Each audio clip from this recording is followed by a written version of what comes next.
Hey everyone, it's Earth Day and I'm out here in the earth doing earthly things, looking around. You can hear that sound is the sound of the Atlantic Ocean. I live on a beach. I live in a beautiful beach condo in the Bahamas, and I just wanted to tell you one thing that's been holding me back. And I hope that for you, when you listen to this, that you might could get set free of some things. Well, I, Dr. Denise Backus, has a problem with jealousy. I've always been jealous of things, and my study of jealousy has told me that jealousy stems from a place where you think that there's never enough for you, and that someone has something that you have that you can't have or don't have or will never have. So let me just tell you a story of what had happened was. And I shared this story with my cousin last night. My cousin, she has been very close to me in my upbringing, and we've remained close throughout our entire adulthood. So, as you can see, I have this kind of hair, and I'm mixed. My mom is black, and my dad is Indian, and as a result of that mixing, I get this hair. But back in the 70s, this hair wasn't that cool to me. You know, I was born in the 60s, but my consciousness is in the 70s, the black and I'm proud, afros and whatnot. And I grew up with my mom's family, and they were black, and they had different types of hair. So I remember there's one incident where we were getting dressed up. The adults were dressing us up for a party or some great event, and they were combing the other girl's hair and putting it up in a pretty puff on the top, beautiful with whatever embellishments. And boy, oh boy, I couldn't wait till it was my turn. So I'm waiting and I'm waiting, and then it's my turn, and I sit in the chair, and my aunt or whomever was combing my hair was making these horrible comments about, oh, she don't have enough hair. Her hair is too thin. We can't make a puff out of this. Just give her some curls or whatever. And I was like, I can't get a puff like everyone else. What's wrong with my hair? What's wrong with me? How come I can't be like them? I'm not pretty. I'm not pretty like them. Where's my puff? And I had always been jealous of my cousin's hair because it was so thick and it was so beautiful, and she could have so many different styles. She could have a full afro, she could have puffs, she could have two puffs, she could have three puffs, and I could have no puffs at all. And so when I started thinking about where my jealousy came from, I think it started with my hair. And people, as I grew up, would say, oh, you have such pretty hair, I love it, I wish I had your hair. And all I remember is going back to that little 3 or 4 year old child that felt so badly about not having enough hair, or my hair wasn't the right texture or the right quality to be the latest style. And that has really stood with me. And all I want to say to you is, if you have jealousy issues like me, and I have deep-seated jealousy issues, if you have them, it's time to shine some light on them and find out where they come from, because it's been very painful to live this kind of jealous type lifestyle where you, no matter what you do, you never feel like you've done anything. I have 4 degrees, bachelor's, 2 masters, and a PhD. And despite having so many degrees and being highly educated, highly decorated, done all of these things, I still have this feeling inside that I don't have anything. And or someone has something that I don't have. Someone has that puffy hair that I want, and I don't, because mine just hangs down and it's thin and it doesn't do anything. And so it's been a place of hurt for me for a long time. And it's prevented me from pushing forward and even telling people how I really feel about my situation. Many people look at me and say, oh, you have so much, you've done so much, you did so many things, you should be so proud, you should be so happy, and I am. But when you have something inside of you as disgusting as jealousy, it really prevents you from moving forward. So here are 3 steps. I think they're three, and they're off the top of my head, how to deal with jealousy. Number one, recognize that jealousy is there. Don't call it by something else. Don't make up some other story.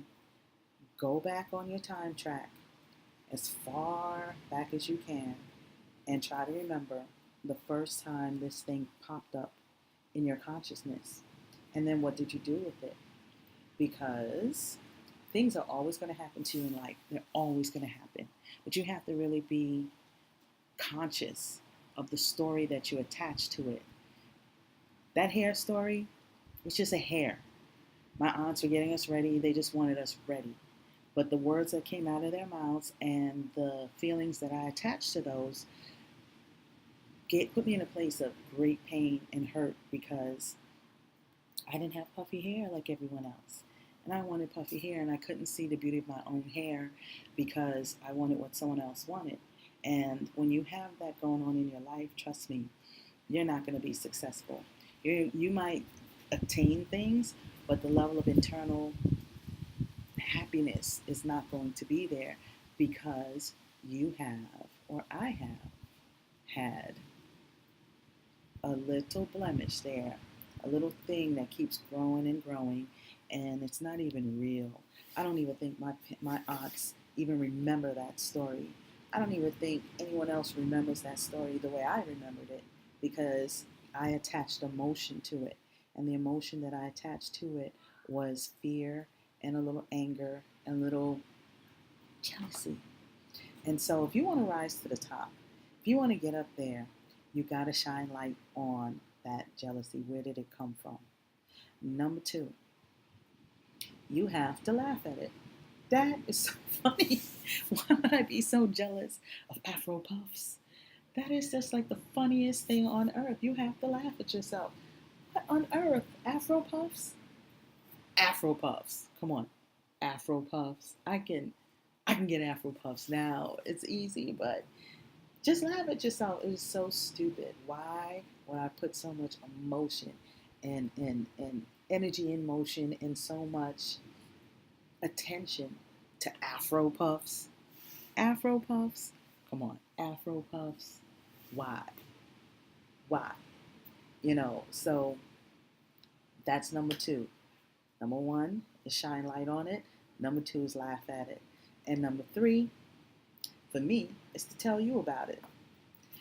Tell somebody about it. Tell somebody how you were so jealous of the most stupidest thing on earth and how it has ruined so much of your life and you have grown past it. Before my grandmother passed away, she's 101 when she passed away. The year before, I believe, I was visiting with her, and my grandmother is my heart, and I would tell her everything. She was like my Svengali. She's everything to me. And I told her that, Granny, I'm not ready to put aside jealousy because I was even jealous of my siblings or cousins' relationship with my grandmother. I felt my grandmother was mine only to have, and how dare anyone try to intrude into that relationship. So I was always jealous of people who loved my grandmother because I didn't think anybody could love her more completely than me. But my grandmother said to me, you got to try your best to put that jealous thing to bed, put it to rest, kill that jealousy that's inside of you. You have to. And I cried and I cried. I'm like, Granny, I can't. But this is the other thing. How long are you going to hold on to something that's not making you happy? How long are you going to stay bottled up in your own story that you made up about something that's not even real, that's actually very funny? How long are you going to do that? How long? How long are you going to blame someone else for something that's going on inside of your head? It's in my head, and every time I see Afro Puffs, I'm still jealous. But now I can laugh at it because I finally have it out and it's on a video.